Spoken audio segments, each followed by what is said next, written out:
How you doing, guys? For my second topic for this week is there's actually an interesting topic from Apple Insider, which is Genius Bar does not hire retired Apple engineer, and this really goes to age discrimination in the tech industry, which is really sad in many accounts, and I'm going to give you my thoughts on that.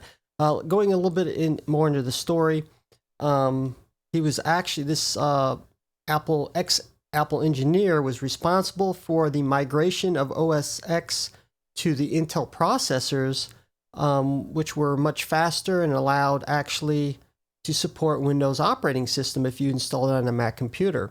Also, some kernel development. He did that also, and looking at my show notes here, and me myself, if I was a manager within the Apple store, I would jump at the chance to hire an ex-Apple engineer, because not only would it be good for the customers, it would also be invaluable experience for coworkers, and that knowledge can simply be passed on to other stores and so forth.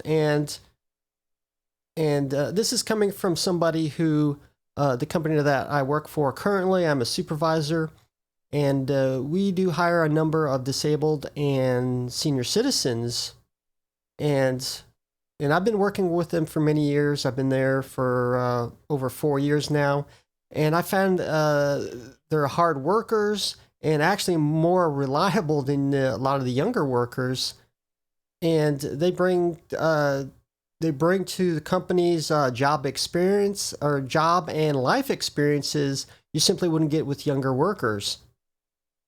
And of course, with tech, they want, especially the salespeople, to be younger, to look more hip and a newer generation. I guess, yes, it would.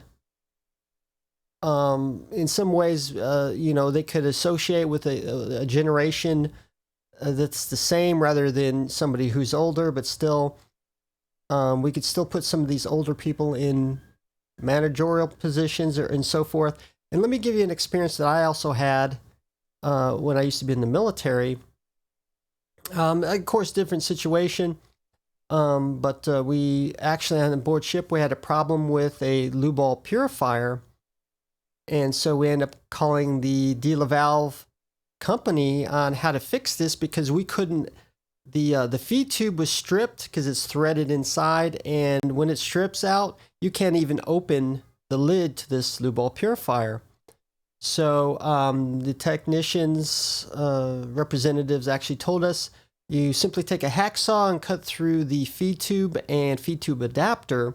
Even though it sounds like a bad thing, once you do so, you simply replace both parts and then go on from there. And really, that was a really good solution. And I passed on that knowledge to my next ship, because they had exactly the same problem. I knew how to fix it, simply because a lot of these older, more experienced people from this company, told me what to do. So it would be invaluable hiring people like that, for use in other companies. Even though it's maybe a younger generation they're trying to associate with the technology, I simply disagree. So give me your thoughts on age discrimination in tech.